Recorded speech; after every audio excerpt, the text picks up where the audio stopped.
And we're on level 7. What if we paired that with a lot of life drain? That really ramps it up. That is a game winner right there. It's going to be interesting to see how we can stack that.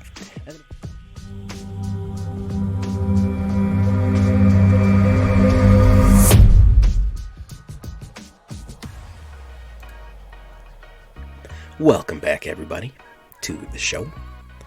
I am your host, as always, Jay Villain, aka That Villain Jay.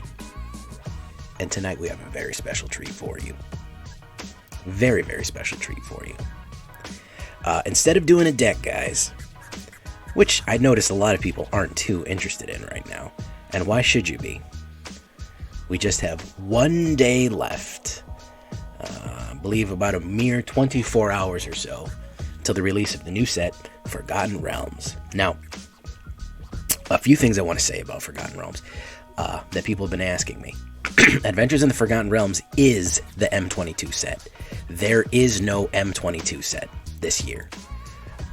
We are having Strixhaven, Forgotten Realms, and the 2 Innistrad, Crimson Vow, and Midnight Hunt. There is no M22 or M23 or whatever. This is taking the place of M22. And it's pretty exciting. It's a big set. It brings in a lot of different mechanics, and I think it represents D&D very well. I took a poll earlier today on my channel, and the number one thing that people were interested in are the class enchantments, 10 of them. So it's going to be the first thing, actually 12 of them, I believe. So it's going to be the first thing we go over. We're also going to look at D20 rolls, the dungeon mechanic, a lot of the cards that I like, and if we have a little bit of time, we'll use the deck builder on AetherHub.com, where you can follow me, Jay Villain. You can follow me, link in the description below, where I have my own account. You can see the deck that I build for the upcoming set. So we're going to use the lovely AetherHub deck builder that we have here to maybe put together something to see what we want to do. Before we get to that, if you're new to the channel, please join the villains today by tenderly hitting that like button, gently hitting that subscribe button. Or else the like and subscribe will come and get you. And this is a YouTube werewolf. You've got to take it seriously. He will maul you. You can join us on our stream every night at twitch.tv/thatvillainj for all the live streaming goodness. Additionally, we do have a Discord community where I'd love you to join. Share your decks and ideas, and what do you think the most interesting thing about the Forgotten Realms set is. Make sure to leave a comment. Tell me what you think about the Forgotten Realms set. Are you excited? Are you not? Are you hyped? What is your favorite mechanic? What are you most looking forward to? Share in the comments down below. So, the first thing I want to look at, now I know these are a little blurry. Hopefully you can see them. We can mouse over them. We have a little bit clearer scans here, but there's not as many. So, we have 12 class enchantments. So, this was what everyone was most excited for. And frankly, I think I'm the most excited for as well. We'll start with Barbarian here as an example. You play it, it counts as an enchantment, but it's its own subclass of enchantment called class. You pay its cast and you start at level 1. Then to get to this level 2, you pay that cost. So you can see in the left-hand corner there, it's kind of like a saga, except you pay for each level of the saga to level yourself up. So paying 2 will, whenever you roll 1 or more dice, target creature you control gains +2 and gains medicine to the end of turn. And then paying that cost of 3, 1 red and 2 colorless, as a sorcery, by the way. This is not an instant. As a sorcery, you pay that, and all the creatures you control have haste. Now, you can pay them at any time in your turn. You don't need to play them sequentially. Means you can skip a turn, but you must pay them in order. You can't jump to level 3. Yeah, that's what's funny. Barbarian class gives you advantage. If you're a D&D player, if you're a 5e player, which I am, I'm a Pathfinder player and a D&D player, basically Barbarian class gives you advantage with D20 dice rolls. We're going to look at some cards that have the D20 dice roll on them, but if you're playing a heavy dice roll set from this set, you basically have advantage. So that's how you level up. Okay, now this is an enchantment, so it is subject to the enchantment destructions. You permanently receive those things as long as this enchantment is on the board. The Bard class Helps legendary creatures. Obviously, it boosts legends, it tells stories. It is a Gruul one. Cleric class, I love the Cleric class. I think I'm probably going to build another Orzhov Cleric Paladin. Probably Knights and Paladins. I think that's what we're going to go for. Lovely effect. If you would gain life, you gain that much life plus 1. Amazing, guys. That is the effect that Angel of Vitality gets, and it's all for 1 drop. Now, it's a little expensive, but whenever you gain life, put a 1/1 creature on a creature you control. When you consider that it's 4 to get to level 2, it's about as expensive as a Heliod of Life's Grace is going to come out. Okay, guys? So, I mean, not Heliod of, that's Daxos. Heliod Sun's Grace, or Heliod whatever. The Heliod God card that basically you put 1/1 counters whenever you gain life. You consider it's a little bit more expensive than a Heliod, but it's only a uncommon. All right? Yeah, so it additionally gives you more healing. So, frankly, being able to split this up is very nice. And then, if you hit the 4th level, you're getting there. Whenever this class becomes level 3, return target creature card from your graveyard to the battlefield. Now, that is not to your hand, guys. That is directly to your battlefield. You gain life equal to its toughness. Lord, Lord, Lord. Very, very useful to put Cleric class out, especially for any life gain, aggression. Very useful card. Druid, as you would expect, does a little bit of life gain, a little bit of land drop, and you can turn lands into creatures. I'm not too interested. I do like Fighter. When Fighter class enters the battlefield, you search for equipment. Their main thing is equipments, and then they force you to block. Interesting choice with Boros there. Pretty cool. I think that Boros Equipment and Boros Warriors is probably going to have a very nice comeback with Fighter class. Monk class, very interesting enough, is Azorius. It protects you. You can return non-land permanents, and then you can exile cards at the top of your library. Kind of a curious choice. Kind of a curious choice for Monk. I'm not too excited for it. I am excited for Paladin. Now, you might not expect it for me, but especially me being J Villain, but and my fondness for black cards. I love playing Paladins. I love playing Crusaders in any kind of RPG or anything like that. I love Paladin classes. So I love the early protection. Spells your opponents cast during your turn cost 1 more. Creatures you control get +1/+1. That's a built-in Glorious Anthem, except it's less restrictive because it doesn't require 2 white. So it's a little bit less, it's a little bit more than a Rally the Ranks, but that is a built-in Glorious Anthem at 2/2. And then at the big one, if you're going to swing in, whenever you attack until the end of turn, target attacking creature gets +1 for each other attacking creature and gains double strike. If we're talking about small creatures, if we're talking about an aggro deck, Paladins will absolutely rip them up. Very, very, very fun and interesting here for Paladin class. I think combining Paladin and Cleric is going to be unbelievably powerful. You just go full holiness. I think that's going to be amazing.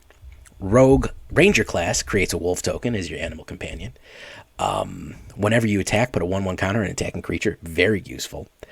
A Selesnya combination of Paladin and Ranger, that would be fun, especially if you're pumping up attacking. Good call, Gale Lord.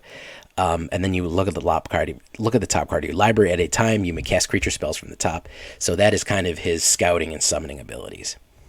Rogue class, Dimir, yes. Whenever a creature you control deals damage to a target player, exile the top card of that player. Face down, you may look at it all the time. Then creatures you control have menace. I like that ability, frankly. Giving everybody menace, very nice. You may play cards exiled with Rogue class. You may spend mana as though anything. So basically it steals. They went with the stealing route and the stealth scouting route as opposed to the sneak attack route. Out of love, something like target creature becomes unblockable, or if target creature is not blocked, you draw a card or something like that. I know everyone is always tired of Dimir Rogues already, but this is a different type of Dimir Rogues that I think people are going to reinvigorate with. Sorcerer, is it, obviously. Draw 2 cards, then discard. Creatures you control can give you mana. And then you can cast instants or sorceries or to gain class levels, which is interesting because the last one is whenever you cast an instant or sorcery that deals damage equal to the number of instant or sorcery spells you've cast this turn. So the more you start casting, the more you the more you start doing is an interesting combo here because it's going to really instant and sorcery. Is it just crazy wizard blasting? Now here we have the only mono black class here, Warlock. Now I'm never been a fan of the Warlock class. At the beginning of your end step, I like this one though. If a creature you died this turn, each opponent loses 1 life. Now remember guys, that's died. That doesn't necessarily mean that they were killed. You could have sacrificed them too. When this becomes class level 2, look at the top 3 cards of your library, put one of them in your hand and the rest in your graveyard. Perfect for necromancy decks. And then for the final one, costs 7 to get to level 3 here, guys. At the beginning of your end step, each opponent loses life equal to the life they lost this turn. So it basically doubles their life loss. Interesting, guys. Interesting. Can we figure it out? A lot of combos here. Each opponent loses life equal to the life they lost this turn. Damage causes life loss. So if you throw lots of damage at somebody and we're on level 7, what if we paired that with a lot of life drain? That really ramps it up. That is a game winner right there. It's going to be interesting to see how we can stack that. And then, of course, Wizard is naturally blue. No maximum hand size. Listen, no maximum hand size for 1 blue mana. That's worth it right there. When this class becomes 2, you just get to draw cards. And when you draw a card, put a 1/1 counter on target creature. Pretty straightforward, pretty even. I'm really digging Paladin, and I'm really digging Cleric. I think Cleric has a very powerful ability here, guys. That's going to be a fun one. So that was what everyone was most interested in. I think these are very unique. I think they're well constructed. I'd love to see more. I don't know if they're ever going to do more. It's sad that we only got 10. I'd love to see some cross-classing. I'd love to see Artificer or Assassin or any other things like that. I think it's a fun mechanic. Yeah, I'm really looking forward to it, and I think you guys are looking forward to it too. I think there is really going to be a lot of hype for the set after looking at these. Now, I want to take a look at some of the other ones as well, because there is some other stuff going on here. There is a lot of equipment coming in. There's daggers, axes, but I want to take a look at one of the D20 cards, so we can kind of take a look at what it is. Let me find something.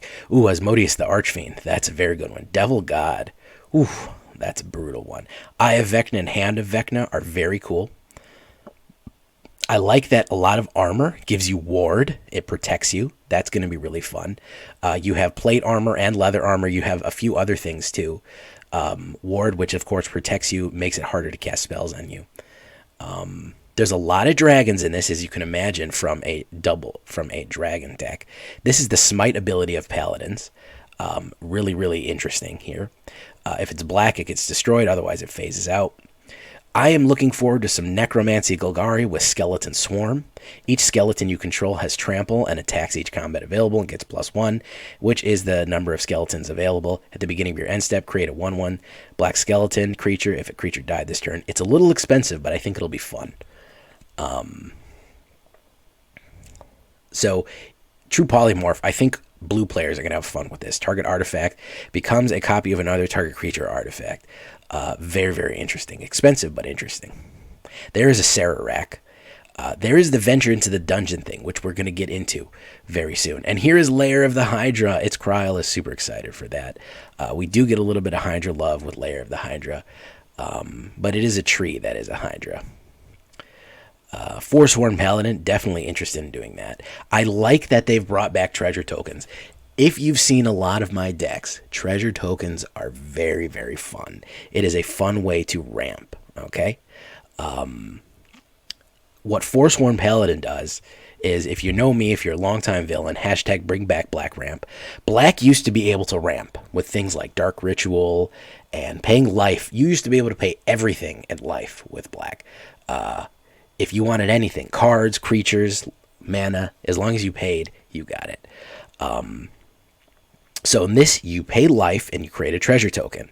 And then target creature gets +2 into the end of turn. If mana from treasure was spent to activate this ability, that creature also gains death touch in the end of turn. So what are we looking at? We're looking at probably a Rakdos Treasure Knights, Rakdos Treasure, something like that.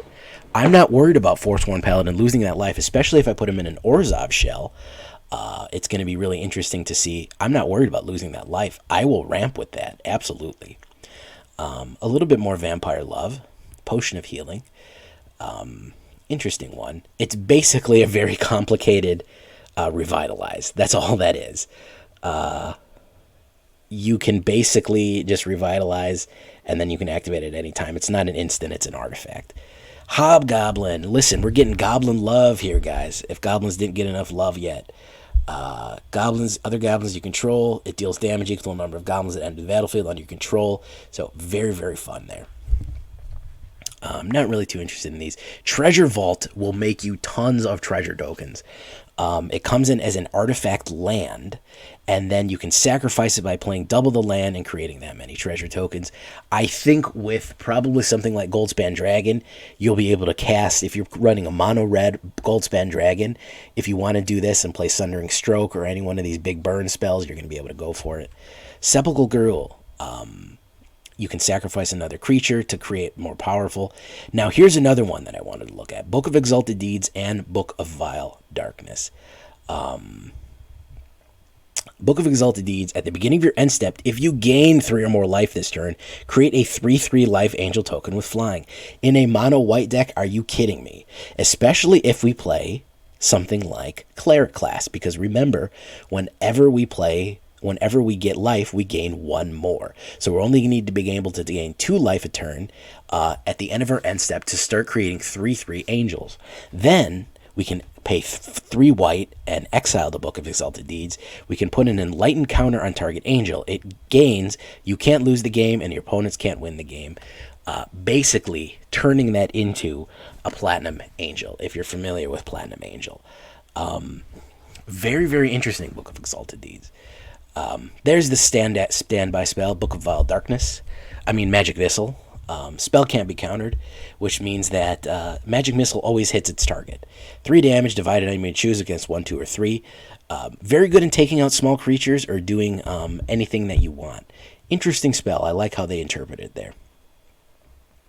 Paladin Shield. Interesting enough. It is flash, so it can all of a sudden flash in and make something more powerful. So it is an interesting one. Gallia, Kindler of Hope. I'm almost never going to play that color combo. Don't really care. A little bit more Wolf. Gains haste. Interesting. We have a blue dragon here. The dragons are very expensive. It will slow people down. I think it has a cone of slow gas. This one will possess somebody with Dominate Monster. The Mind Flayers. Very gross. Westgate Regent. Here is a vampire that I'm excited for. I think with the upcoming vampire set, this is going to be a very, very fun one. 4/4 flying. It is a 5-drop, but it has a ward that makes you discard a card if you want to target him. And whenever Westgate Regent deals combat damage to a player, put that many 1/1 counters on it. Interesting. Very interesting, guys. If we're flying in, if we're putting it trample on there, I would do something like a Rakdos or a Golgari and give it trample to make sure that it gets more and more and more powerful. Imrith, Desert Doom, a little bit cheaper than the standard blue dragon, which is funny. It has ward 4 as long as it's untapped. Whenever it deals damage, draw a card. Verandris, Rage of the Ancients, Dragon Barbarian. We're getting Dragonkin, which actually have the type of dragon. Ingenious Smith is an interesting one. Price Loyalty. There's some more classes we saw. I'll tell you what, this one. I like Treasure Chest. I like it. Here is a lovely example of a D20 roll. Okay? You pay 3 to put it out. It's an artifact. Then the next turn, if you have 4, you pay 4, you sacrifice treasure chest, and you roll a d20. If you don't know what a d20 is, because for some reason you've never encountered Dungeons and Dragons in your life, somehow you've played Magic the Gathering without ever encountering Dungeons and Dragons in your whole life, d20 is a 20-sided dice. It's going to automatically roll for you. Rolling a natural 1 is you're going to lose 3 life. Not a big deal. 2 to 9, create 5 treasure tokens. That is going to help you ramp like crazy in the late game. 10, you gain 3 life and draw 3 cards. Frankly, I'd rather have the treasure tokens. And then, for natural 20, you search your library for a card. If it's an artifact, you may put it on the battlefield. Otherwise, put that many cards in your hand. Put that card in your hand, then shuffle. So you can get any card out of your out of your deck there. Basically, you're almost always going to get treasure tokens or gaining life and 3 cards. So, interesting one. I think I'm going to try that one. There's Boo, the hamster. It's going to be Minsk, beloved ranger token, but he's funny. So, there's the classes again. Old Gnawbone. A Zorn is a crazy thing that eats treasure. Dancing Sword. Here are some more D20 rolls, guys. Search the room, Arcane Investigator. You pay that much and draw a card, or you can look at the top cards of your library, put them in your hand, and the rest in your bottom order. Here is a Warlock, Circle of Death. You pay that and then roll a d20. Each opponent loses 2 life. Each opponent loses 2 life, and you gain 2 life, or a natural 20. Each opponent loses 2 life, and you gain 2 life. Create 2 treasure tokens. A little expensive, but he could be fun in a draft set. And, of course, Loathsome Troll. Again, when these creatures come out, you can activate the Roll20 ability, just like any other activated ability. He goes back to the top of your library, he goes back to your hand, or he goes to the battlefield. This is only if he's in the graveyard. So he either comes back to your battlefield, he goes back to your hand, or he immediately goes back on the board. A little bit of randomness in the game. I don't really mind it. I think it's fun to play with. Is it going to be viable in Mythic? I doubt it. Maybe 1 or 2 of them, but are all of them going to be viable? Probably not. I like Kalain Reclusive Planar, okay? Because of treasure tokens. Other creatures you control enter the battlefield with 1/1 for each one you spent mana on. Really interesting in a Rakdos treasure shell. I like the Spirit Knight. I think with all the Boros spirits that we got, we could put together a nice Knight Spirit deck. What he does is he phases everybody out when he flashes in. So he kind of protects everybody. This is your anti-board wipe deck. Okay? This is your anti-board wipe tech right here. For 3 mana, only 3 mana, 2 white and regular, he will phase everybody out when they hit a mass exile or when they hit a mass destruction, which I like to see a little bit with board wipe counters. Then they come in. So he is an interesting one. Guardian of Faith. We'll keep looking here. Rakdos has a treasure theme, which I do like, yes. Lord Drakewater, you are correct about that. Let's move to the next page here. There's the Red Dragon. Fire Breath, pretty standard, kind of expensive, but it is not expensive for a dragon. It's only an uncommon. Hulking Bugbear, he's a goblin. Demi-Lich, a little expensive. A little bit more goblin love there. Hired Hexblade. You can get a little bit of more cards if you use treasure. A lot more treasure mechanics interacting with things here, guys. We haven't seen too many. Oh, there's Critical Hit. Target creature gains double strike in the end of turn. When you know natural 20, return critical hit from your graveyard to your hand. So that's an interesting one. So what I want to show is here's some more examples of here's a few more examples of D20 rolls. I want to go over the Dungeon Delve mechanic, okay? What does it mean? What does it do? So let's look at the dungeon mechanic. All right. So these are your dungeons. Actually, let me pull up a card and we can open up a separate thing so we can look at them at the same time. Because a lot of people ask me, what is up with the dungeons? It's dungeons. We got dragons. What does it all mean? Well, here are some Dungeon Delve stuff. Okay. Let's take a look at something simple like Dungeon dungeon map. Simple enough. So when it says venture into the dungeon, this is an activated ability. Okay, guys, this is the same thing as, draw a card. When it says venture into the dungeon, what you do is you choose any one of these dungeons that you want to go in. You're going to enter the first room. These dungeons you don't have to add into your sideboard. They're available for anyone at any time. You don't have to buy them with cards. Everybody has access to them. All 3 of them are available no matter what game you're playing. So don't worry about that. You're not going to need to find dungeons or open dungeons. There are going to be plenty of dungeons for you. They're going to be available. So when it says venture in the dungeon, you go into the first room. Okay? So Tomb of Annihilation is a trapped entry. Each player loses 1 life. Or you could scry, or you could hit Yawning Portal. Whatever you would like. Once you're on that dungeon track, you're on there. Whenever it says venture into the dungeon, you choose which part of the card you want to go to by picking the little arrow to the next thing. You have the choice. So from cave entrance, you can go here and here. Then from here, you can go here and here. And then from here, you go here and here. When you complete a dungeon is when you leave, okay?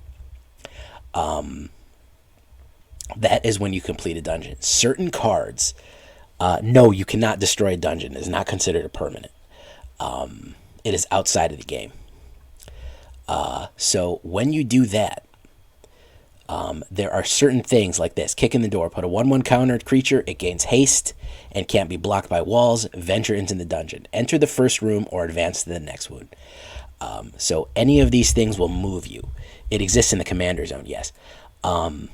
So what that means is you get to decide, depending on how it wants to go, if you enter, then you want to create treasure or you want a goblin. Then you can do each opponent loses 1 life and you gain 1 life, and then you go to the Temple of Doomathon, and then you draw a card. Boom, you're done. When it says when you've completed a dungeon like Triumphant Adventurer, as long as it's your turn, Triumphant Adventurer has first strike. And whenever Triumphant Adventurer attacks, venture into the dungeon. He is a very interesting one. Okay. Then there's ones that have certain abilities if they have completed a dungeons. Room abilities. This is an interesting one. Room abilities of dungeons you own trigger an additional time. So there's a lot of different things. You cannot be in 2 different dungeons at once. Once you're on this, you've got to go through it until you complete it. So you're going to need to at least venture into the dungeon 3 times to complete the shortest one. This one is only 3. This one is 1, 2, 3, 4. And this one is very complex. Dungeon of the Mad Mage is 1, 2, 3, 4, 5, 6, 7. There are not really anti-dungeon cards so far. That is not really a thing. It would be interesting that set you back. I actually like Grim Wanderer. This is funny. This is another one that I really like. To get off track here. Tragic backstory. Cast this only if a creature died this turn. I like this with something like Village Rites, and you just sacrifice a small creature and then put down Grim Wanderer. That'd be fun. So I'm trying to look for the ones that say if you completed... Oh, here's one. Here's an anti-dungeon card. Yes, there is. Here it is, Drakewater. Keen-Eyed Sentry. You have hexproof, and each opponent can't venture into the dungeon more than once each turn. So if somebody is really, really flying down the dungeon repeatedly, you have hexproof, which means you can't be the target of spells, and they can't go more than once. There isn't anything that locks them out, but this slows them down at least.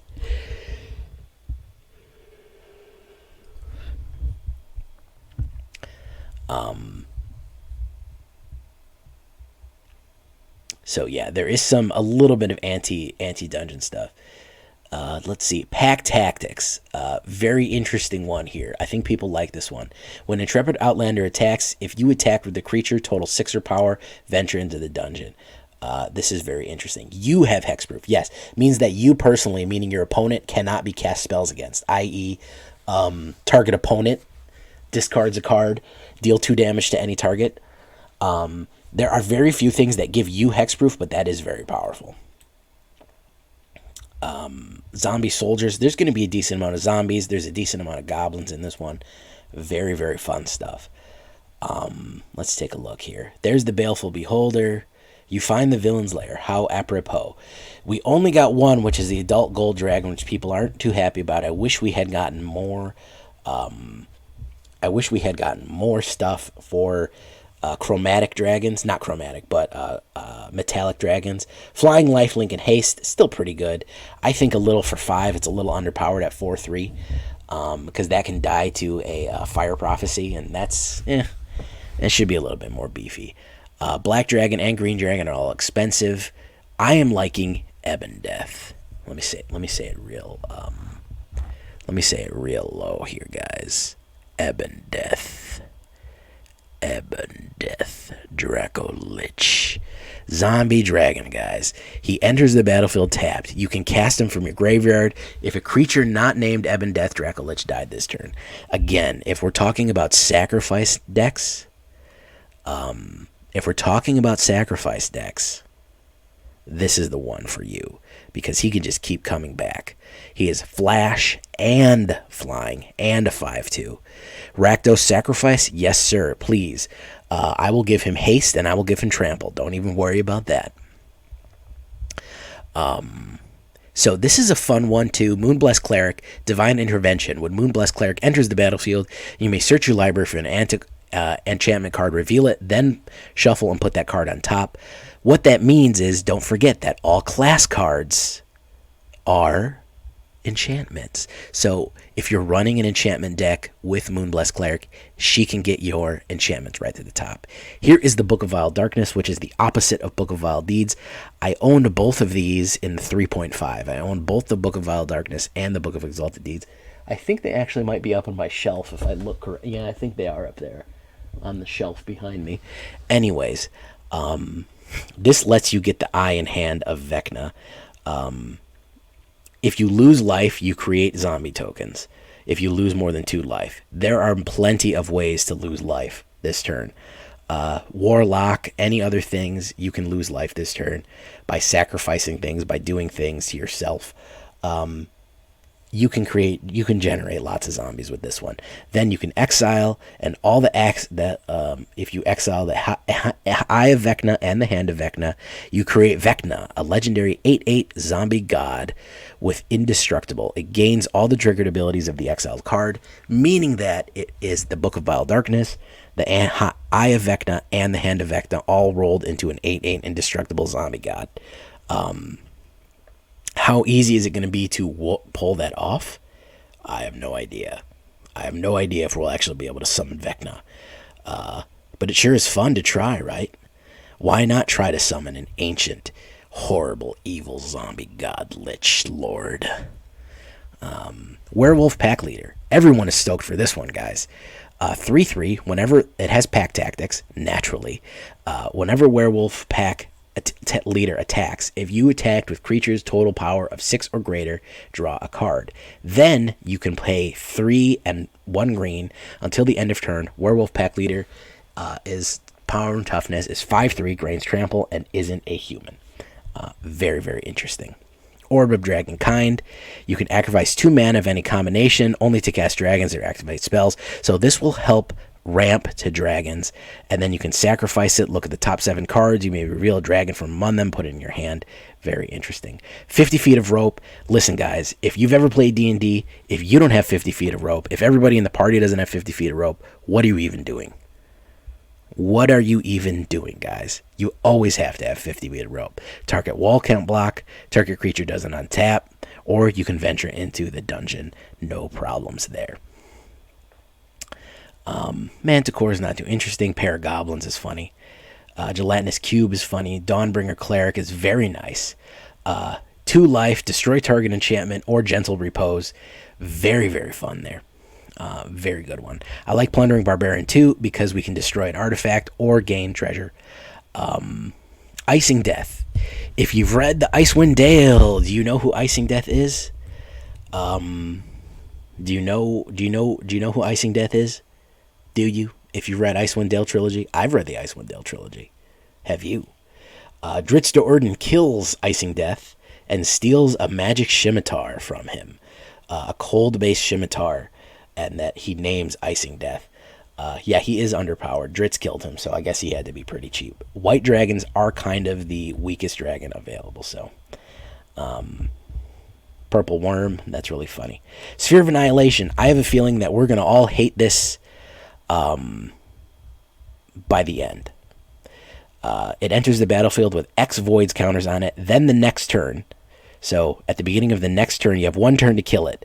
At the beginning of your upkeep, exile Sphere of Annihilation, and all creatures and planeswalker with mana value less than equal to the number of void counters on it, and all creatures and planeswalkers and all graveyards with mana less than equal to number of void counters on it. So if they ramp to this with a Temur ramp, and they play 7, that means next turn everything with mana cost 7 on the board or in a graveyard is exiled.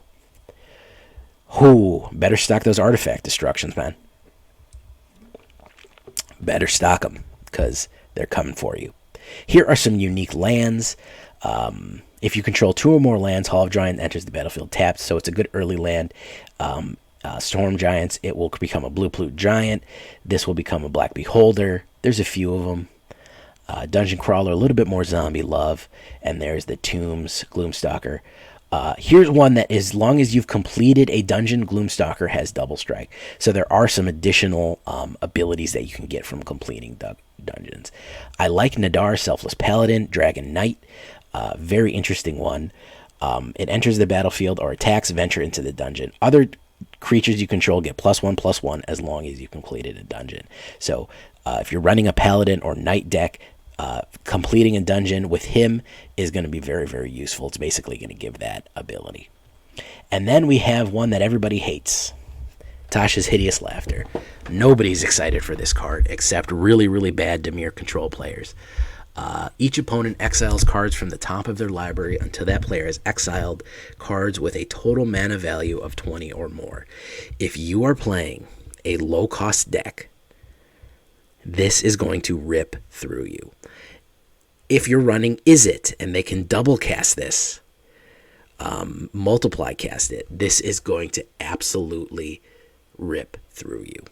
I know that if I'm playing an aggro deck with only a 2.1, yes, lands are 0 CMC, so they're going to exile all the lands that are in there, and they have to get up to 20. So if they run into, I don't know, 15 cards, and that's what equals 20. 20 of your cards are exiled. Not in your library, not in your graveyard, so you can res them or do anything with them. They are exiled, guys. They're gone. This and Sphere of Annihilation, I am scared is going to become the new Dimir control. I'm really not looking forward to it. So that is what we're looking at with Tasha's Hideous Laughter there. I am very, very, very worried about it. Will it get a ban? Will it get a nerf? I don't know, guys. I just don't know. Here we have some of the legendary cards and planeswalkers. If you know Dritz Do'Urden and Bruno Battlehammer, you've probably known they are featured in Dungeons & Dragons Dark Alliance, if you want to know a little bit of lore. There's Loth the Spider Queen, and that's an interesting one. That comes with the set Vorpal Sword. Now here's an interesting one. +2 and Death Touch until the end of turn. Whenever equipped creature deals damage to a player, that player loses the game.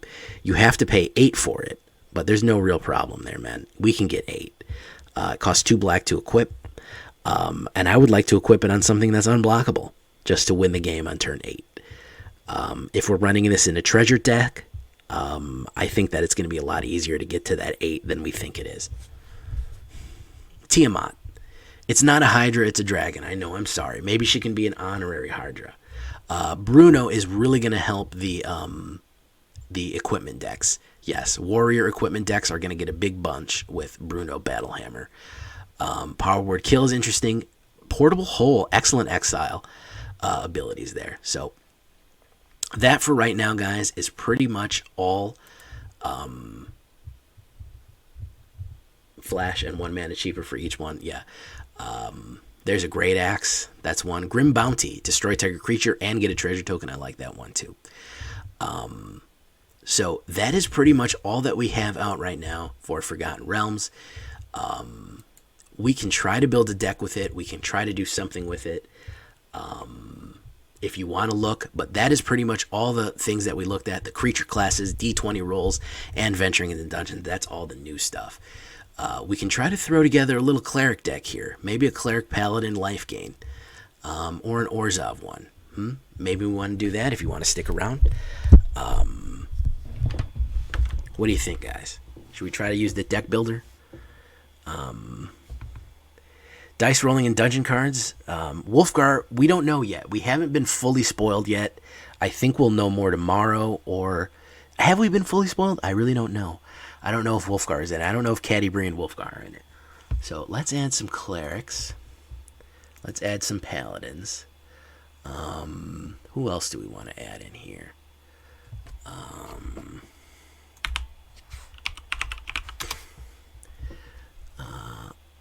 Let's really that. Search. Dawnbringer cleric. I like him. We can add 2 of him. What about knights? Right. That doesn't want to give me any there. I gotta put him in here. Yes. So what if we did Triumphant Adventurer? What if we did Nadar, Selfless Paladin? 2 Guardians of Faith. I think we could go for at least a few Forsworn Paladins. I don't think we want Devoted. Rakdos Treasure Tiamat. That's not a bad idea. Let's do that. Let's see if we can do a little bit of treasure. So let's see if we can find some more treasure here. Hired Hexblade. See if we can find some black or white treasure cards. Let's throw in treasure chest. Why not? Just to add some new things.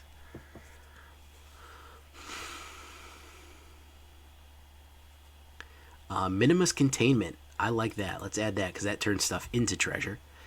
And what else? Improvised Weaponry. Hired Hexblade. Forsworn Paladins makes the treasure tokens. Zombie. Shambling Gas creates a treasure. Okay. So when it dies, it creates a treasure. Maybe we'll add some Shambling Zombies in there. Just to create some early treasure for us. That would be fun. This will probably get modified, but I'm just trying to make some fun. I'm just trying to make some fun interactions with it. Let's go dungeon. Let's see if we have any more dungeon. All right. Dwarf Cleric. Okay, Barwin of Clan Undur.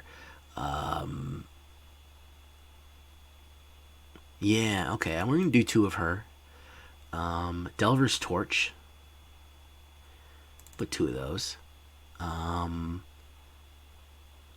So we're going into a zombie Orzhov. Fate's Reversal. Secret Door, Triumphant Adventurer. I think we want more Triumphant Adventurers. I think that's going to be interesting. Okay.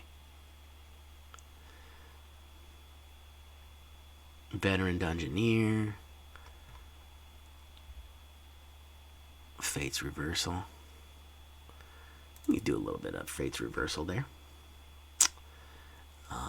Right. What else do we want in here? Keen-Eyed Sentry? No. I think we can go that. I think we forego that. So let's see. What else do we want? Let's go to Swamps. Whoops. Let's add some lands into here. Let's add swamps. Not too expensive, so we'll do that and that. It's hard to say that this is going to be really worth it. It's hard to say that this is really going to work. So let's do Return, because there was a very good card that I skipped over. I want to show you that. Barrowin with Lavala. Yeah, I thought of that too. So, Feign Death is a very good one.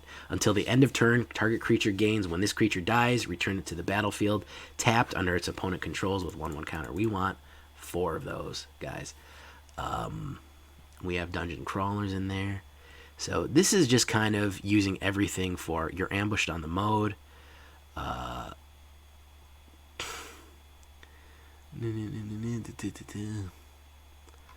Monk class, bag of holding, critical hit.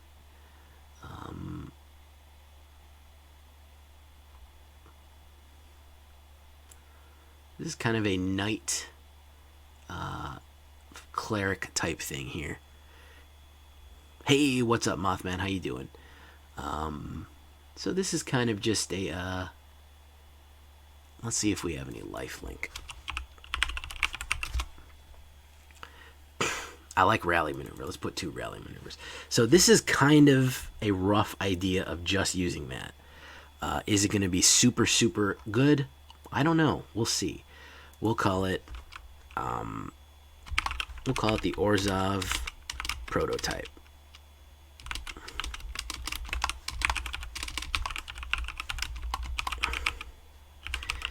I don't know. Kind of a collection of my favorite stuff. Or save it to my AetherHub in case you want to check that out. It's JVillain, AetherHub/JVillain. The link is in the description. So guys, any questions, any comments, anything you want to say about Orzhov, anything about the Dungeons & Dragons set, man, just leave it in the description below. I would love to talk to you about it. Leave comments. Tell me what you think. Join the discussion. Check out our Discord community. Please come by the Discord community and say hello. Make sure you like and subscribe. I will be back tomorrow. We're going to do a 90 card pack opening, guys. 90 cards are going to be opened live on stream. And we're going to make a video out of it and build our first official deck. Thursday night, of course, we're going to be venturing into that dungeon to create a new deck. Maybe Orzhov, maybe Golgari, maybe Mono White, maybe Black. One of my favorite colors. It's going to be very, very fun time. Maybe we'll take a look at this and see if this works. I don't know. Could it work? Possibly, possibly not. It's hard to say what's going to be the best thing. It's always hard to tell with these new decks, but I think overall we're going to have a fun time with this. And I am looking forward to that rotation-proof queue that we're going to get up. So here is my prototype, entirely Forgotten Realms deck. It'll probably change since then, but hey, go check it out on my AetherHub. That's going to be it for me, guys. I hope you had a great time. I hope you're stoked for Forgotten Realms as much as I am. Until next time, guys, I've been JVillain, and you've been great. Bye-bye.